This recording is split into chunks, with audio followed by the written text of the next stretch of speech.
We all know the Wizard of Oz, a beloved figure from a cherished childhood classic, a bumbling man hiding behind the curtain who just wanted to help Dorothy and her friends. But what if I told you that in Gregory Maguire's Wicked, the wizard isn't the harmless fraud we've been led to believe, and neither the play nor the movie told his real story? In other words, if the Scarecrow is asking the wizard for a brain, the Lion is asking for courage, and the Tin Man is asking for a heart, Wicked is asking, well, who took them away in the first place? I'm Mickey Teller, the Masked Storyteller, and if you enjoyed this video, please leave a like and subscribe to the channel to help me reach 300 subscribers by the end of the year. With that being said, let's begin. Who is the wizard, and how did he become the ruler of Oz? The wizard is not a native of Oz. He's an outsider from the other world, the same mysterious place Dorothy hails from. But unlike Dorothy, the wizard doesn't stumble into Oz by accident. He comes with ambition and a plan, using his otherworldly origins to dazzle and manipulate. The wizard's rise to power begins with charisma. He convinces the people of Oz that he's a savior, promising progress and prosperity, but his promises are hollow, hiding his darker intentions. The real key to his ascent lies in his exploitation of fear. The wizard stokes existing divisions between humans and animals, sentient beings capable of speech and reason. He spreads lies claiming that animals are dangerous and biologically inferior.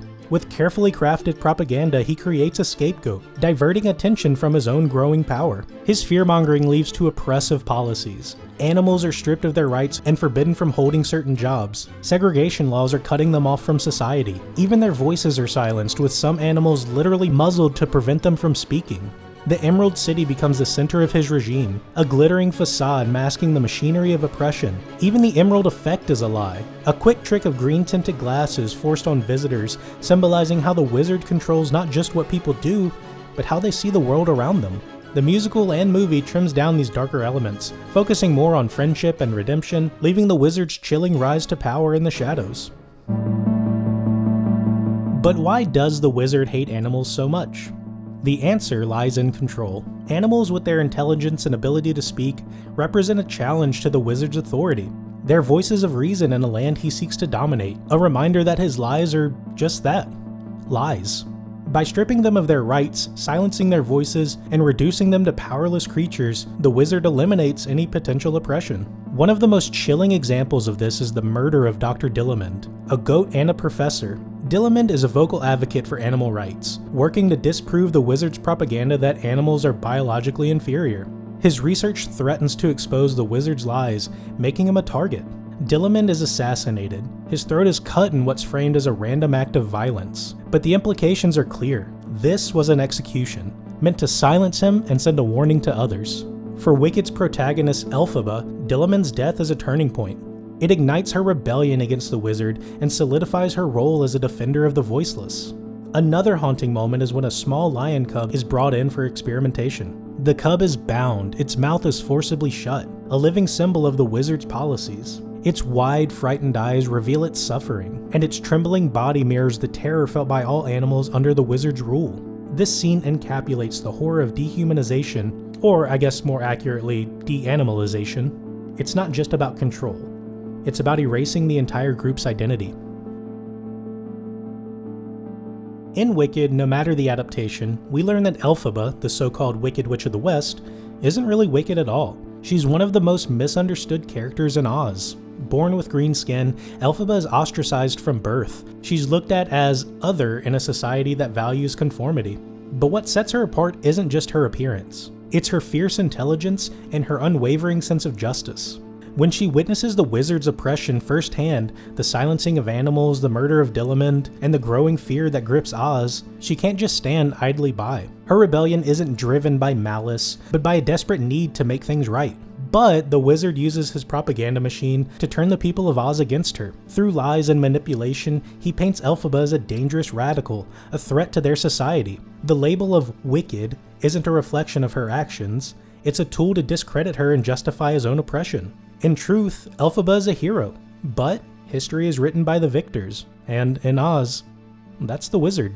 Elphaba's story is incomplete without Glinda, her unlikely friend and one-time ally. In Wicked, Glinda begins as a product of privilege, popular, beautiful, and complicit in the very system that oppresses animals and ostracizes Elphaba. At first, Glinda enjoys the benefits of conformity, aligning herself with the wizard and the power structure of Oz.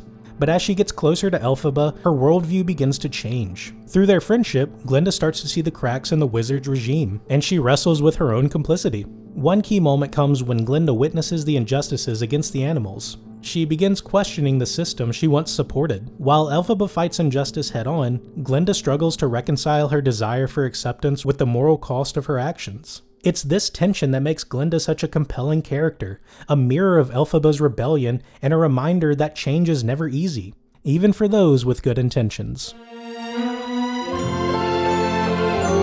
When Wicked transitioned from page to stage, Glinda and the wizard both underwent significant transformations.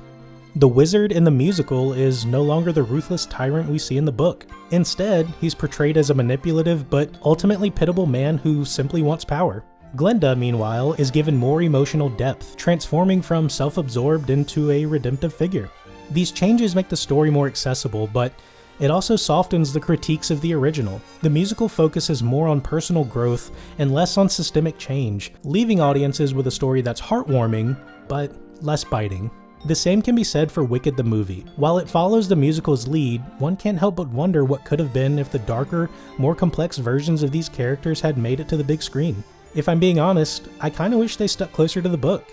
It's not that the musical and movie are bad, they're brilliant in their own right. There's just clearly more to say.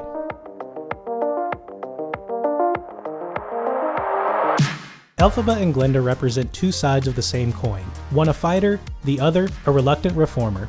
Together, their story isn't just about rebellion. It's about the messy, complicated journey of friendship, forgiveness, and finding the courage to stand up for what's right. Glinda from the book reminds us that privilege can blind us into injustice. Glinda from the musical shows us that redemption is possible, even for those who start on the wrong side of history. And through both versions, we see that the fight for what's right often comes at a great personal cost, but it's a fight worth having. So what do you think? Should Glinda and the Wizard's darker sides have been kept in the musical and movie? Or do the softer versions bring something valuable to the story? Let's talk about it in the comments. I'm Mickey Teller, the Masked Storyteller, and thank you for joining me on this journey behind the curtain. If you enjoyed this video, don't forget to like, share, and subscribe for more untold stories from the worlds you love. Later.